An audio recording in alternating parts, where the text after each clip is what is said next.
শান্তি। আজ 14ই অগাস্ট 2024 বাবার অমূল্য মধুর প্রাতমূল্যি শুনব। আজকের মুরলিতে বাবা বলেন, মিঠে মিঠে বাচ্চে, তোমাদের অনাদি সম্বন্ধ হলো ভাই ভাইয়ের। তোমরা সাকারে হলে ভাই বোন, তাই তোমাদের কখনো ক্রিমিনাল দৃষ্টি যেতে পারে না। আজকের মূল্যের প্রশ্ন, বিজয়ী অষ্টরত্ন কারা হয়, তাদের ভ্যালু কি?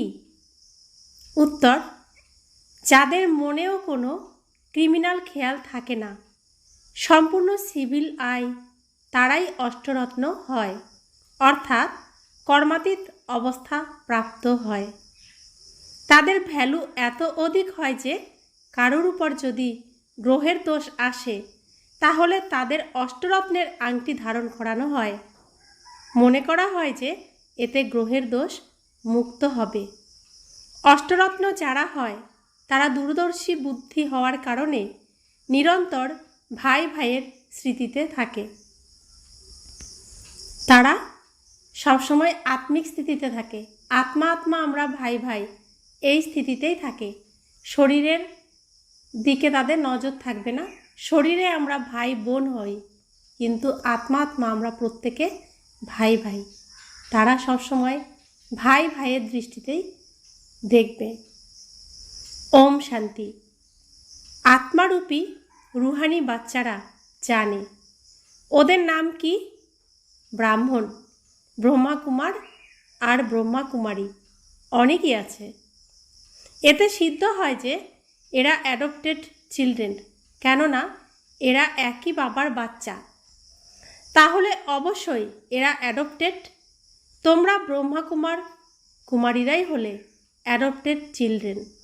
অনেক চিলড্রেন আছে, এক হয় প্রজাপিতা ব্রহ্মার, আর এক হয় পরমপিতা পরমাত্মা শিব বাবার। তাই অবশ্যই তাদের মধ্যে কানেকশান আছে, কেননা ওনার হলো আত্মারূপী বাচ্চা আর এনার হলো দেহধারী বাচ্চা। যদি সবাই ওই একের সন্তান হয় তাহলে সকলেই যেন ভাই ভাই। প্রজাপিতা ব্রহ্মার সন্তানরা সাকার ভাই বোন হয়ে যায়। ভাই বোনের ক্রিমিনাল সম্বন্ধ কখনোই হয় না। তোমাদের জন্য তো এমন আওয়াজ ওঠে যে এরা সবাইকে ভাই বোন বানিয়ে দেয়, কারণ যাতে শুদ্ধ সম্বন্ধ থাকে, ক্রিমিনাল দৃষ্টি না হয়। কেবল এই জন্মের জন্য এমন দৃষ্টি তৈরি হলে তখন ভবিষ্যতে কখনোই ক্রিমিনাল দৃষ্টি তৈরি হবে না। এমন নয় যে ওখানে ভাই বোন মনে করে। ওখানে তো যেমন মহারাজা মহারানী হয় তেমনই থাকে। বাচ্চারা, তোমরা এখন জানো যে আমরা পুরুষোত্তম সঙ্গম যুগে আছি আর আমরা সবাই ভাই বোন। প্রজাপিতা ব্রহ্মার নাম তো আছে। প্রজাপিতা ব্রহ্মা কবে ছিলেন একথা দুনিয়ার কেউ জানে না। তোমরা এখানে বসে আছো, তোমরা জানো যে আমরা পুরুষোত্তম সঙ্গম যুগী বিকে, ব্রহ্মাকুমার ব্রহ্মাকুমারী। এখন একে ধর্ম বলা হবে না, এখন এ কুলে স্থাপনা হচ্ছে। তোমরা হলে ব্রাহ্মণ কুলের। তোমরা বলতে পারো যে আমরা ব্রহ্মা কুমার কুমারীরা অবশ্যই প্রজাপিতা ব্রহ্মার সন্তান। এ তো নতুন কথা, তাই না? তোমরা বলতে পারো যে আমরা হলাম ব্রহ্মা কুমার ব্রহ্মা কুমারী বিকে। এমনিতে তো বাস্তবে আমরা সবাই ব্রাদার্স, এক বাবার বাচ্চা। তার জন্য অ্যাডপ্টেড বলা হবে না। আমরা আত্মারা তার সন্তান, তাই অনাদি।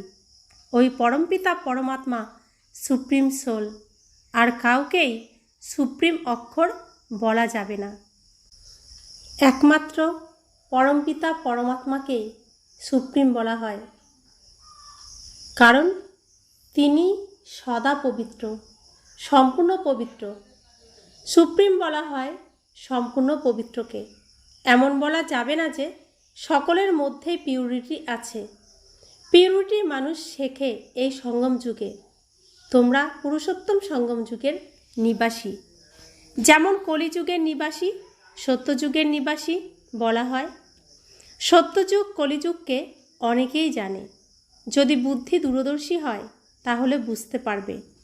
কলিযুগ আর সত্যযুগের মাঝের সময়কে বলা হয় সঙ্গম যুগ। শাস্ত্রে তাকে যুগে যুগে বলে দিয়েছে। বাবা বলেন, আমি যুগে যুগে আসি না। তোমাদের বুদ্ধিতে এই কথা থাকা উচিত যে আমরা পুরুষোত্তম সঙ্গম যুগী ব্রহ্মাকুমার ব্রহ্মাকুমারী। আমরা না সত্যযুগে আছি আর না কলিযুগে রয়েছি। সঙ্গমের পরে অবশ্যই সত্যযুগ আসবে। তোমরা এখন সত্যযুগে যাওয়ার জন্য পুরুষার্থ করছো। ওখানে পবিত্রতা ব্যতীত কেউ যেতে পারে না। এই সময় তোমরা পবিত্র হওয়ার জন্য পুরুষার্থী হয়েছ। সবাই তো আর পবিত্র নয়। কেউ কেউ আবার পতিত হয়, চলতে চলতে পড়ে যায়, তারপর লুকিয়ে এসে অমৃত পান করে। বাস্তবে যারা অমৃত ত্যাগ করে বিষ পান করে তাদের কিছু সময় আসতে দেওয়া হতো না। কিন্তু এমন গায়নও আছে, যখন অমৃত ভাগ করে দেওয়া হয়েছিল তখন বিকারী অসুর লুকিয়ে এসে বসে পড়ত। বলা হয় যে ইন্দ্র সভাতে এমন অপবিত্র এসে বসলে অভিশাপ লেগে যায়। একটি কাহিনীও বলা হয় যে এক পরী এক বিকারীকে নিয়ে এসেছিল। তারপর তার কি অবস্থা হয়েছিল? বিকারী তো অবশ্যই পতিত হবে, এ হলো বোঝার মতো কথা। বিকারী উপরে উঠতে পারবে না। বলা হয় সে পাথর হয়ে গিয়েছিল। এখন এমন নয় যে মানুষ পাথর বা ছাড় হয়ে যায়, পাথরের মতো বুদ্ধির হয়ে যায়। এখানে আসে পরশপাথর তুল্য বুদ্ধি হওয়ার জন্য, কিন্তু লুকিয়ে বিষ পান করে, ফলে সিদ্ধ হয় যে পাথর বুদ্ধিরই থাকবে। এ কথা এখানে সামনে বসে বোঝানো হয়। শাস্ত্রে তো এমনিতেই বসে লিখে দিয়েছে, নাম রেখে দিয়েছে ইন্দ্রসভা, যেখানে পোকরাজ পরী আরও নানা ধরনের পরীদের দেখানো হয়। রত্নের মধ্যেও তো নম্বরের ক্রমানুসারে থাকে।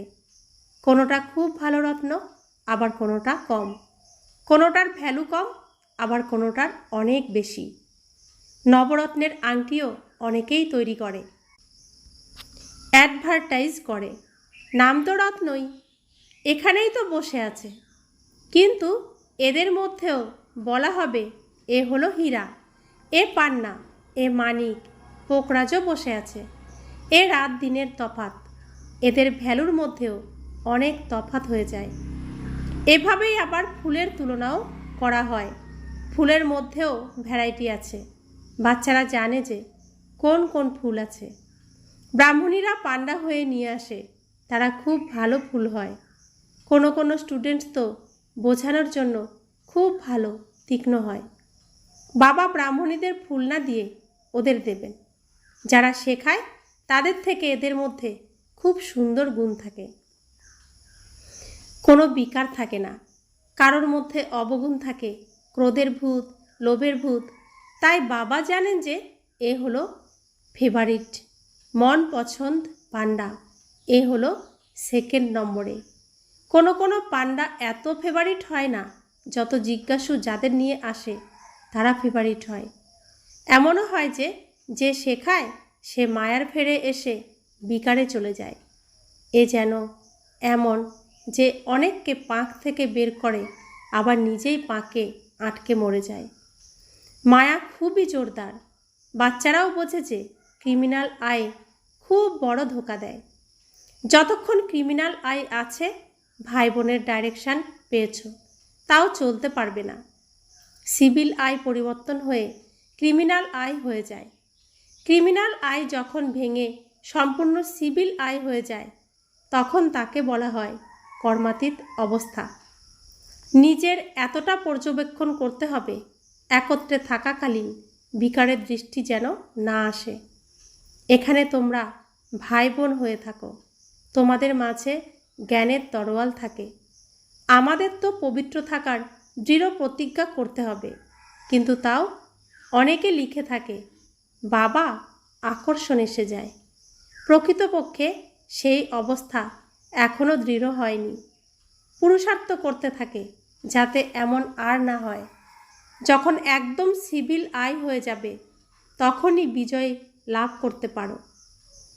অবস্থা এমন হওয়া চাই যে কোনো বিকারী সংকল্প উৎপন্ন হবে না। একেই কর্মাতীত অবস্থা বলা হয়। এই হলো লক্ষ্য। আমাদের এখানে পড়াশোনার লক্ষ্যই হলো কর্মাতীত অবস্থা প্রাপ্ত করা, লক্ষ্মীনারায়ণের মতো হওয়া। গীতার শিক্ষাও তাই, বাবা শিক্ষাও তাই। মালা কত ওয়ান্ডারফুল তৈরি হয়, 8 রত্নেরও মালা তৈরি হয়। বাচ্চারা অনেকই আছে, সূর্যবংশী, চন্দ্রবংশী, ঘরানা এখানেই স্থাপিত হয়। এদের সবাইকে নিয়ে ফুল পাস স্কলারশিপ প্রাপ্তকারী 8 রত্ন বেরিয়ে আসে। মাঝে তাদের যিনি রত্ন তৈরি করেন সেই হীরা শিব বাবাকে দেওয়া হয়, যিনি এমন রত্ন বানান। গ্রহের দোষ হলেও 8 রত্নের আংটি ধারণ করানো হয়। এই সময় সমস্ত ভারতে রাহুর দশা চলছে। পূর্বে ছিল বৃহস্পতির দশা। তোমরা সত্যযোগী দেবতা ছিলে এই বিশ্বে রাজত্ব করতে। তারপর রাহুর দশা বসে গেছে। তোমরা এখন জানো যে আমাদের উপর বৃহস্পতির দশা ছিল। আসল নাম হলো বৃক্ষপতি, শর্টে বৃহস্পতি বলা হয়। আমাদের উপর বরাবর বৃহস্পতির দশা ছিল, যেহেতু আমরা বিশ্বের মালিক ছিলাম। এখন রাহুর দশা বসে আছে, যাতে আমরা করিতুল্য হয়ে গেছি। এ তো প্রত্যেকেই বুঝতে পারে, জিজ্ঞেস করার কোনো কথাই নেই। মানুষ গুরুদের কাছে জিজ্ঞাসা করে, এই পরীক্ষায় পাশ করব কি? এখানেও বাবাকে জিজ্ঞাসা করে, আমরা পাশ করব কি? আমি বলি, যদি এমন পুরুষার্থ করে চলতে থাকো তাহলে কেন পাশ করবে না? মায়াও কিন্তু খুব প্রবল, তোমাদের ঝড়ের মধ্যে এনে ফেলবে। এই সময় তো ঠিক আছে, ভবিষ্যতে যদি অনেক ঝড় আসে তখন? তোমরা এখন যুদ্ধের ময়দানে আছো, তাহলে আমি কিভাবে গ্যারান্টি দেব? আগে মালা বানাতাম, যাদের 2 থেকে 3 নম্বরে রাখতাম তারা এখন আর নেই, একদম কাটা হয়ে গেছে। তাই বাবা বলেছেন ব্রাহ্মণদের মালা তৈরি হতে পারে না। যুদ্ধের ময়দানে আছে তো, তাই না? ওম শান্তি। আজ ব্রাহ্মণ, কাল আবার শূদ্র হয়ে যাবে, বিকারে গেলেই শূদ্র হয়ে যাবে। রাহুর দশা বসে আছে, বৃহস্পতির দশার জন্য পুরুষার্থ করছিল, বৃক্ষপতি পড়াচ্ছিলেন। চলতে চলতে মায়ার থাপ্পড় লাগলো, তারপর রাহুর দশা বসে গেল। একদম ট্রেটর, বিশ্বাসঘাতক হয়ে যায়। এমন সব জায়গায় হয়, প্রত্যেক স্কুলে এমন হয়, সব জায়গাতেই হয়। এক রাজত্ব থেকে গিয়ে অন্য রাজত্বে শরণ নেয়, তখন তারাও দেখে যে এ তাদের কাজের কিনা, তখন শরণ দেয়। এমন অনেকেই ট্রেটর হয়ে যায়, এরোপ্লেন সহিত অন্য রাজত্বে গিয়ে আশ্রয় নেয়। তখন ওরা এরোপ্লেনে ফিরিয়ে নেয়, কিন্তু তাকে আশ্রয় দেয়।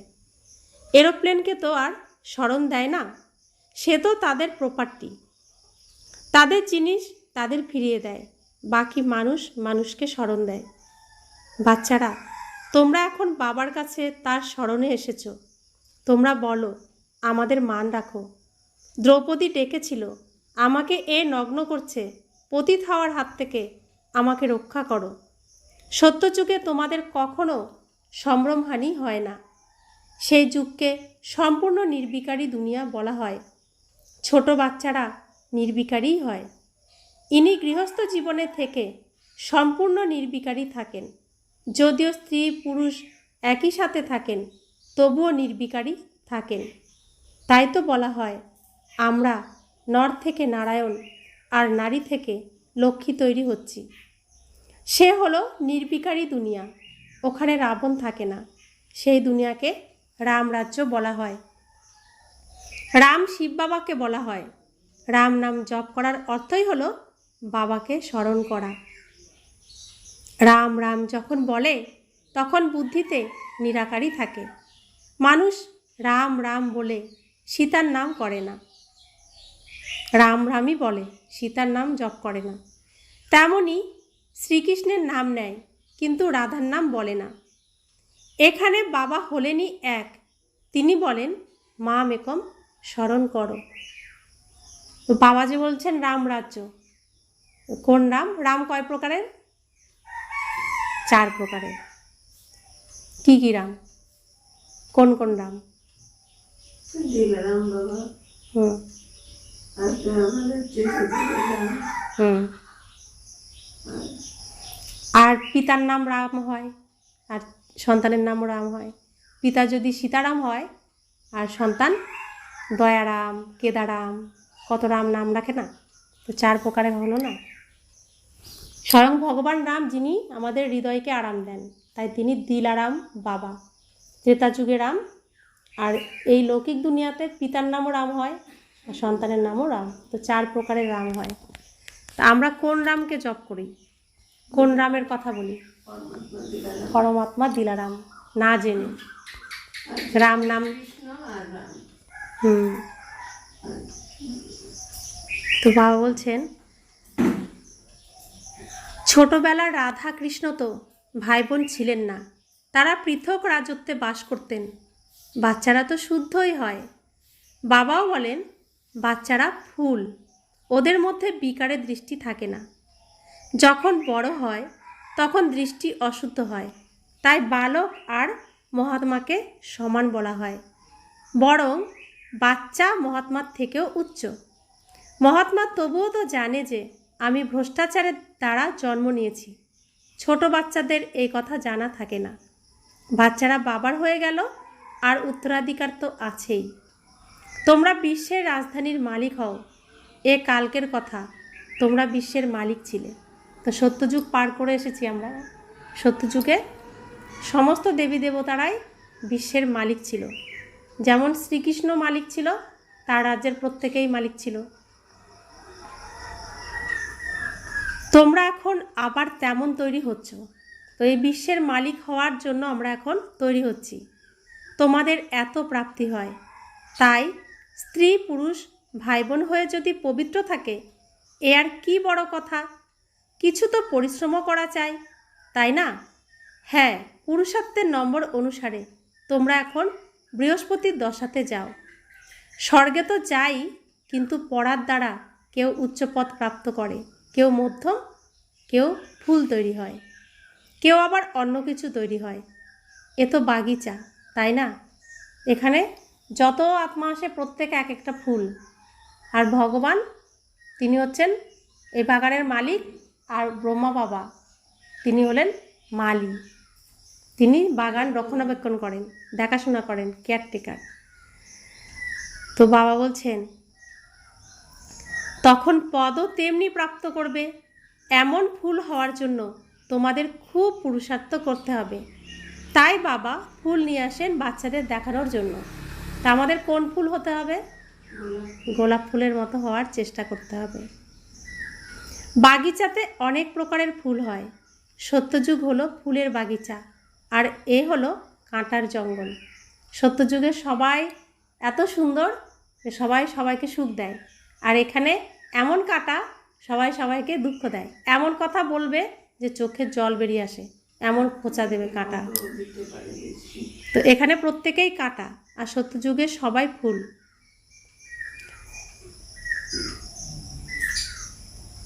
তোমরা এখন কাঁটা থেকে ফুল তৈরি হওয়ার জন্য পুরুষার্থ করছো। একে অপরকে কাঁটার আঘাত করার থেকে বাঁচার পুরুষার্থ করছো। যে যত পুরুষার্থ করবে তত জিততে পারবে। মূল বিষয় হলো কামকে জয় করা। কামকে জয় করলে তোমরা জগৎজিৎ হতে পারবে। এ তো বাচ্চাদের উপর নির্ভর করছে। জোয়ানদের খুব পরিশ্রম করতে হয়, বৃদ্ধদের কম। বানপ্রস্থি যারা, তাদের আরও কম, বাচ্চাদের অনেক কম। তোমরা জানো যে আমরা এই বিশ্বের বাদশাহীর প্রপার্টি প্রাপ্ত করি।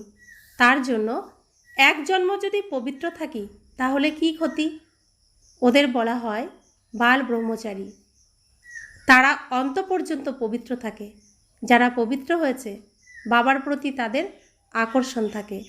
বাচ্চারা যদি ছোটবেলা থেকেই জ্ঞান প্রাপ্ত করতে পারে তাহলে তারা রক্ষা পেতে পারে।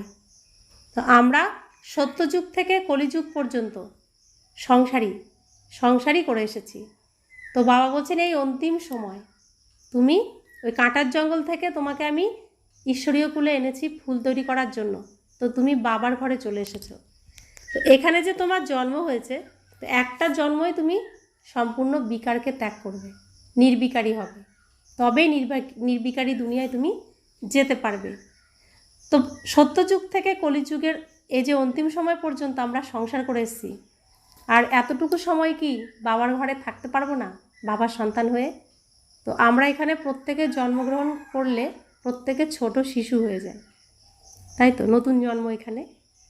তো ছোট শিশুরা কেমন হয়? পবিত্র হয়, তাদের মধ্যে হিংসা, নিন্দা, রাগ, এসব অপমান বোধ এসব তো থাকে না। তা আমাদের প্রত্যেকের এই শিশুদের মতো হতে হবে। হিংসা, লড়াই ঝগড়া, তারপরে একে অপরকে আঘাত দেওয়া, এগুলো আমাদের ঈশ্বরীয় সন্তানদের করা উচিত নয়। তো যেরকম আমরা পৃথিবীতে এসেছি শিশু অবস্থায়, আমাদেরকে সেরকমই এখন হতে হবে। যেই ঈশ্বরীয় শক্তি নিয়ে আমি পৃথিবীতে এসেছিলাম, সেই ঈশ্বরীয় শক্তি নিয়েই আমাকে ফিরতে হবে। এই দুনিয়ার কোনো আচরণ আমার সাথে যাবে না, তাই না? তো আমি কি ছিলাম? ঈশ্বরের সন্তান। আমি কি নিয়ে এসেছিলাম? সুখ, শান্তি, প্রেম, আনন্দ, জ্ঞান, পবিত্রতা, শক্তি, এগুলো নিয়ে এসেছিলাম। তো এগুলো নিয়েই আমাকে ফিরে যেতে হবে। এই দুনিয়ার যে আচার আচরণ শিখেছি সবকেই ত্যাগ করতে হবে। ছোট বাচ্চারা অবোধ হয়, কিন্তু বাইরে গেলে স্কুল ইত্যাদিতে সঙ্গের রং লেগে যায়। সুসঙ্গ উদ্ধার করে আর কুসঙ্গ নাশ করে। বাবা বলেন, তো সৎসঙ্গে স্বর্গবাস, অসৎসঙ্গে নরকবাস। তো সুসঙ্গ কি করে? উদ্ধার করে। আর কুসঙ্গ কি করে? নাশ করে। বাবা বলেন, আমি তোমাদের পাড়ে নিয়ে যাই, শিবালয়ে। সত্যযুগ হলো সম্পূর্ণ নতুন দুনিয়া। সেখানে খুব অল্প মনুষ্য থাকে, তারপর বৃদ্ধি পেতে থাকে। ওখানে তো খুব অল্প সংখ্যক দেবতারা থাকে। তাই তোমাদের নতুন দুনিয়াতে যাওয়ার পুরুষার্থ করতে হবে। আমরা আসরিক দুনিয়ার থেকে, ওম শান্তি, আসরিক দুনিয়ার থেকে কোথায় এসেছি? ঈশ্বরীয় পরিবারে, ঈশ্বরীয় কুলে এসেছি। যাব কোথায়? বৈকুণ্ঠে যাব। বৈকুণ্ঠে যাওয়ার জন্য আমরা এখানে পড়াশোনা করতে এসেছি, তাই তো, শ্রীকৃষ্ণের রাজ্যে যাওয়ার জন্য পড়াশোনা করতে এসেছি। আমরা এখন সমস্ত আসরিক গুণকে ত্যাগ করে দৈবিক গুণ ধারণ করার পুরুষার্থ করছি। अच्छा, मीठे मीठे सिखिला दे बच्चों प्रति माता पिता बाप दादा का याद प्यार और गुड मॉर्निंग। रूहानी बाप की रूहानी बच्चों को नमस्ते। हम रूहानी बच्चों की रूहानी माता पिता बाप दादा को याद प्यार, गुड मॉर्निंग और नमस्ते नमस्ते नमस्ते। शुक्रिया बाबा, शुक्रिया बाबा, शुक्रिया। ধারণার জন্য মুখ্য সার। বাবার মন পছন্দ হওয়ার জন্য গুণবান হতে হবে। ভালো ভালো গুণ ধারণ করে ফুল হতে হবে। অপগুণ দূর করতে হবে। কাউকেই কাঁটাবিদ্ধ করো না। তো বাগানে ফুল থাকে, গোলাপ ফুল ধরে নিলাম, তো গোলাপ ফুল কাঁটার উপরে থাকে। আমরা যখন বাগানে যাই, গোলাপ কি করে? সুগন্ধ দেয়, তার সৌন্দর্যে আমরা কি হই? মোহিত হই, তাই না? আমরা যদি ফুলকে আঘাত করতে যাই, ফুল কিছু করে না, তার নিচের কাঁটা আমাদেরকে আঘাত করে, তাই না? কিন্তু ফুল আমাদের কোনো ক্ষতি করে না। তো ফুলের বাগানে ভ্রমর যায়, মানুষ যায়, বাচ্চারা, মানে প্রত্যেকেই যায়, তো ফুলের প্রতি আকর্ষিত হয়, তাই না? তো আমাদের এরকম আচার আচরণ হতে হবে যেন প্রত্যেকে আমাদের প্রতি আকর্ষিত হয়। যদি কেউ আমাদের আঘাতও করতে আসে, তবু আমরা তাদের কি দেব? সুবাস দেব, ভালোবাসা দেব, প্রেম দেব, যেরকম ফুল দেয়। তাই প্রত্যেককে ফুল হতে হবে। কাঁটার মতো খোঁচা দিলে সে কি হয়ে গেল? অসুর। আর ফুলের মতো সুবাস দিলে, ভালোবাসা দিলে সে হয়ে গেল দেবতা, তাই না? তো দ্বিতীয় ধারণা, ফুল পাস করার জন্য বা স্কলারশিপ নেওয়ার জন্য এমন অবস্থা তৈরি করতে হবে যাতে অন্য কিছুই যেন স্মরণে না আসে, সম্পূর্ণ সিভিল আয় যেন হয়ে যায়, সদা বৃহস্পতির দশা যেন থাকে। এখন পুরো ভারতবর্ষে, পুরো পৃথিবীর উপর রাহুর দশা চলছে, আর আমরা যারা ঈশ্বরীয় কুলে এসেছি তাদের উপর এখন বৃহস্পতির দশা চলছে, বৃহস্পতির দশা শুরু হয়েছে। তো দেবী দেবতাদের উপর সবসময় বৃহস্পতির দশাই থাকে। তো আমরা এখানে অসুর থেকে কি হতে এসেছি? দেবতা হতে এসেছি, অর্থাৎ দেবতার গুণ ধারণ করতে এসেছি। তো আমরা বৃহস্পতির দশায় এসেছি, তাই আমাদের পুরনো যত আচরণ আছে, মানসিকতা আছে, প্রত্যেকটাকে কি করতে হবে? ত্যাগ করতে হবে। প্রথমে কি করতে হবে? মনকে শুদ্ধ বানাতে হবে, চোখকে শুদ্ধ বানাতে হবে, বোলকে শুদ্ধ বানাতে হবে, জিভকে শুদ্ধ বানাতে হবে, কানকে শুদ্ধ বানাতে হবে, পুরো শরীরকে শুদ্ধ বানাতে হবে, তাই তো? অর্থাৎ মন, বচন, কর্ম প্রত্যেকটাই যেন শ্রেষ্ঠ হয়। তো আমরা পৃথিবীতে কেন এসেছি? শ্রেষ্ঠ কর্ম করতে, তাই তো? শ্রেষ্ঠ কর্ম করে কোথায় যেতে এসেছি? কি উদ্দেশ্য আমাদের জন্মের? বৈকুণ্ঠ লাভের উদ্দেশ্য। তো বৈকুণ্ঠ লাভ করতে হলে আমাদের যে গুণ আছে সেই গুণ নিয়ে আমরা কি বৈকুণ্ঠে যেতে পারবো?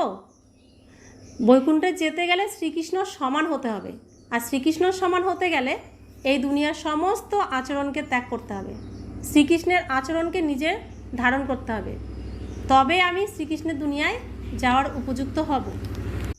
তো আসুরিক গুণ ত্যাগ করে দৈবিক গুণ ধারণ করা, এটা কি কঠিন? সহজ, কিন্তু কঠিন। কি কঠিন? আমরা এই আসুরিক গুণ ত্যাগ করে দৈবিক গুণ ধারণ করতে গেলে মায়া আমাদেরকে তা করতে দেয় না, বাধা দেয়, এই বাবার কাছে পৌঁছাতে দেয় না, আমাদেরকে আসুরিক দুনিয়ার দিকে আকর্ষণ করে, টেনে নিয়ে যায়। তো আমাদের লড়াই কার সাথে? মায়ার সাথে, অশুভর সাথে। তো শুভকে আমরা গ্রহণ করব আর অশুভকে ত্যাগ করব। তো ত্যাগ করতে গেলেই মায়া আমাদের সামনে বাধা হয়ে দাঁড়ায়।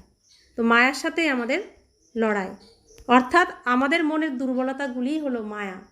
সমস্ত দুর্বলতাকে ত্যাগ করতে হবে। আমার রক্ষককে স্বয়ং ভগবান, তাই আমার কোনো ভয় নেই, সবসময় নির্ভয় হয়ে আমাকে সামনের দিকে এগিয়ে যেতে হবে। পিছনে আমি আর ফিরে তাকাবো না, কারণ শুভ কাজে কেউ পিছনে তাকায় না। আমি ঈশ্বরীয় কুলে এসেছি, আমাকে এখন সামনের দিকেই যেতে হবে। পিছনে থাকে ভূতেরা, বিকারীরা, 5 ভূত থাকবে, আমি ওদিকে তাকাবো না। সামনে আছে ভগবান, আর কে রয়েছে? শ্রীকৃষ্ণ। তো তাকে অনুসরণ করতে করতে, ভগবানকে স্মরণ করতে করতে আমি বৈকুণ্ঠে পৌঁছাবো। বরদান: ব্রাহ্মণ জীবনে সর্বসম্পদকে সফল করে সদা প্রাপ্তি সম্পন্ন হয়ে সন্তুষ্ট মনি ভব। ব্রাহ্মণ জীবনে সব থেকে বড় সম্পদ হলো সন্তুষ্ট থাকা। যেখানে সর্বপ্রাপ্তি থাকে সেখানে সন্তুষ্টতা থাকে, আর যেখানে সন্তুষ্টতা থাকে সেখানে সব কিছুই থাকে। যে সন্তুষ্টতার রত্ন, সে সব প্রাপ্তি স্বরূপ। আর তার গীত হলো, যা পাওয়ার ছিল তা পেয়ে গেছি। এমন সর্বপ্রাপ্তি সম্পন্ন হওয়ার বিধি হলো প্রাপ্ত সর্বসম্পদকে ইউজ করা, কেননা যত সফল করবে ততই সম্পদ বৃদ্ধি পেতে থাকবে। আমরা ছিলাম অসুরের জগতে, তাই তো, আসুরিক দুনিয়াতে। ভগবান কি করেছে? সেখান থেকে তুলে আমাকে তার কুলে নিয়ে এসেছেন। তো ভগবান প্রাপ্ত হলে তার কি আর কিছু প্রাপ্তির আশা থাকে? যে ভগবানের কাছে আসতে পারে, ভগবানের সাথে থাকতে পারে, ঘুমাতে পারে, চলতে পারে, ভগবানের সাথে কথা বলতে পারে, তার কি আর কিছু পাওয়ার আশা থাকে? তার সব কিছু প্রাপ্তি হয়ে যায়। তো ভগবান পেয়েছি মানে সব কিছু পেয়েছি। তাহলে তার মধ্যে সেই বিশ্বাস থাকলে সন্তুষ্টতা থাকবে, আর কোনো কিছুর প্রতি আকর্ষণ থাকবে না, নিজের দেহের প্রতিও আকর্ষণ আর থাকবে না। তো যে সবসময় সন্তুষ্ট থাকবে তার মনে কি গুনগুন করে তো সে গাইবে, যা পাওয়ার ছিল তা পেয়ে গেছি। তো ভগবানকে পাওয়ার জন্য আমরা জন্ম জন্মান্তর ধরে পুজো করেছি, তীর্থ করেছি, কত কী না করেছি। কিসের জন্য করেছি? ভগবানকে পাওয়ার জন্যই তো করেছি, ভগবানের উদ্দেশ্যেই তো করেছি। তো সেই ভগবান যখন আমাকে ওই দুনিয়ার থেকে তার কাছে নিয়ে এসেছেন, সমস্ত দুঃখ থেকে আমাকে মুক্ত করছেন, সমস্ত প্রাপ্তি আমাকে দিচ্ছেন, জীবনে সুখ শান্তি দিচ্ছেন, সব কিছু দিয়ে ভরপুর করে দিচ্ছেন, তখন আমার তো আর সেই অসন্তুষ্টতার চিহ্ন মাত্র আমার মনে থাকা উচিত নয়, তাই না? তো ভগবান কি কি দিয়েছেন? তার সমস্ত গুণ দিয়েছেন, শক্তি দিয়েছেন। কি কি দিয়েছেন?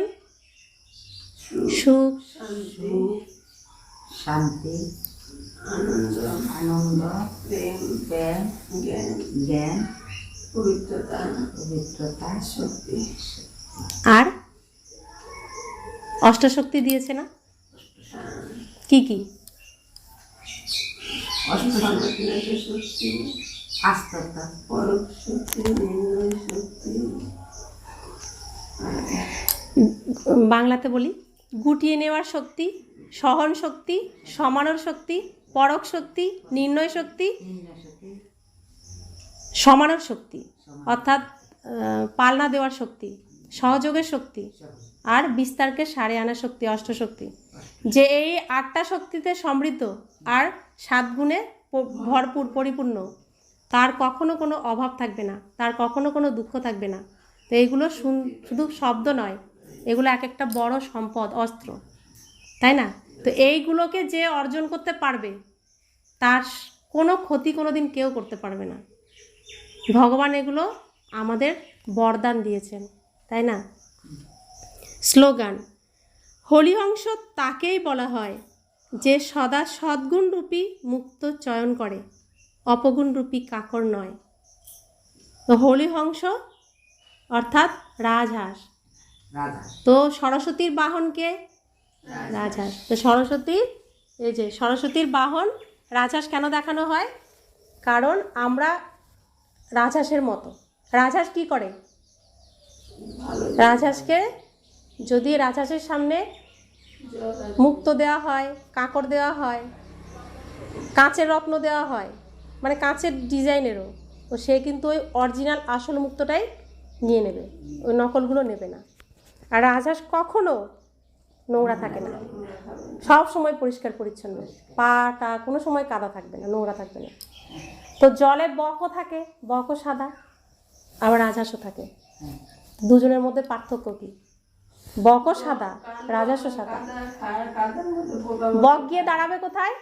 একদম কাদার মধ্যে দাঁড়াবে, যেখানে পোকামাকড় থাকবে সে পোকামাকড়গুলো নেওয়ার জন্য যাবে।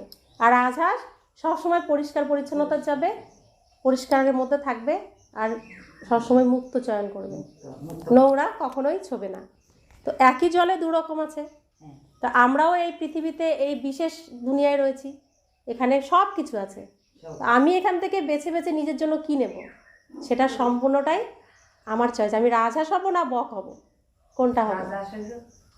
তো এর জন্যই সরস্বতীর বাহন রাজহাঁস। তো আমরাও, আমাদের টাইটেলও এর জন্য হরিবংশ। দুনিয়ায় সব কিছু থাকবে, কিন্তু আমার জন্য আমি শ্রেষ্ঠ, সব থেকে সুন্দর জিনিসটা আমার জন্য বেছে নেব, মূল্যবান জিনিসটা আমি বেছে নেব, আর যা নোংরা আছে, খারাপ আছে, তা আমি সাইড করে দেব। তো আমাদের প্রত্যেককে হরিবংশ হতে হবে, সমস্ত সদ্গুণগুলোকে, সদ্গুণরূপী মুক্তগুলোকে জীবনে ধারণ করতে হবে, আর অবগুণরূপী কাকড়গুলোকে সাইড করে দিতে হবে। ওম শান্তি।